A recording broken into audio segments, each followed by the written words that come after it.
বাংলাদেশের ক্রিকেটে এই মুহূর্তে সবচেয়ে আলোচিত প্রশ্ন, সাকিব আল হাসান কি আর দেশের হয়ে খেলবেন? এই প্রশ্নের উত্তর খুঁজতে গিয়ে এবার সামনে এলো রাজনৈতিক প্রেক্ষাপটও।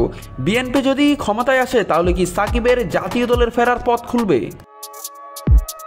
রবিবার মিরপুর শেরেবাংলা স্টেডিয়ামে বাংলাদেশ বনাম পাকিস্তান ম্যাচ দেখতে এসে সাংবাদিকদের এমন প্রশ্নের জবাবে বিএনপি মহাসচিব মির্জা ফখরুল ইসলাম আলমগীর বলেন, সেটা সাকিবের ফর্মের উপর নির্ভর করবে। আমি কখনোই খেলাধুলার মধ্যে রাজনীতিকে আনতে চাইনি এবং বিশ্বাসও করি না। যে যোগ্য সে অবশ্যই খেলবে।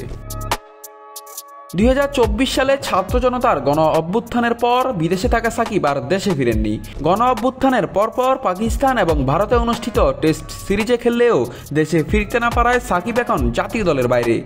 অক্টোবরে দক্ষিণ আফ্রিকার বিপক্ষে হোম সিরিজ খেলতে দুবাই থেকে দেশের পথে থাকা সাকিব ঢাকায় তার বিরোধিতায় আন্দোলনের মুখে মাঝপথ থেকে যুক্তরাষ্ট্রে ফিরে যান। এরপর তার বিরুদ্ধে একাধিক মামলাও হয়, ফলে সাকিবের জাতীয় দলে ফেরাটা অনিশ্চিত হয়ে পড়ে।